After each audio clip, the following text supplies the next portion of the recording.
ইদানিং কোনো কাজে মন বসে না, কোনো কাজ করতে আমার একদমই ইচ্ছা করে না।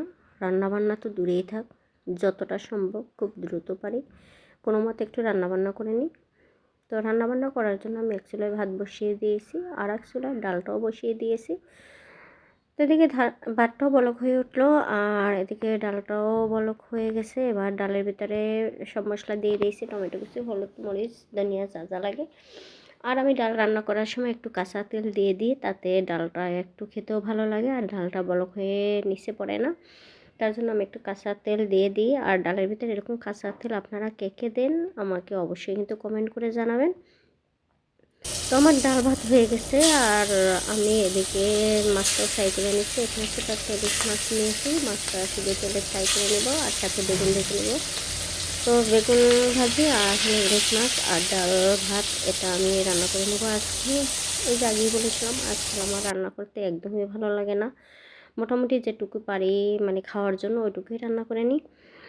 তো বসিয়ে দিলাম। এর জন্য বিকালের জন্য আবার নাস্তার প্রিপারেশন আমি দুপুরে নিয়ে নিচ্ছি। তো বিকালে কি নাস্তা দেবো ছেলেকে, তার জন্য আমি কয়েকটা মোমোজ বানিয়ে নেব। আর মোমো বানানোর জন্য আমি হলো চিকেন করে নিয়েছি। মোমোর জন্য আমি চিকেন কিমা করে নিয়েছি, আর কিমাটা আগেই আমি করে নিয়েছি।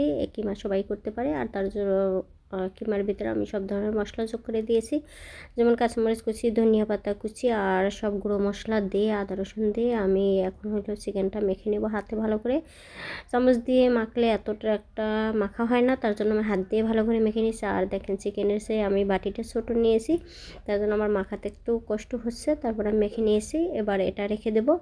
আর এদিকে আমার মাছ ফ্রাই আর বেগুনটাও হয়ে গেছে, এটা আমি তুলে নেব। তো আজকের মতো আমার রান্নাবান্না এখানেই শেষ। আর বিকালে হলো চিকেনটা আমি স্টিমারে দিয়ে স্টিম করে নেব। তো আমি রাইস কুকারে স্টিম করে নিয়েছি মোমোগুলো। এই যে এভাবে আমি একবারে দিয়ে সবগুলো মোমো স্টিম করে নিয়েছি।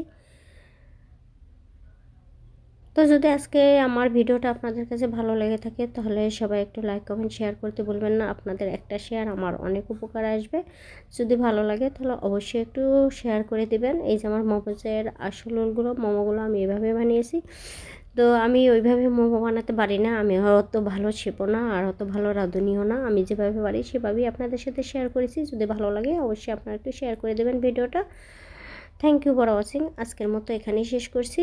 যদি বেঁচে থাকি অন্য কোনো ভিডিওতে দেখা হবে, কথা হবে। আল্লাহ হাফেজ।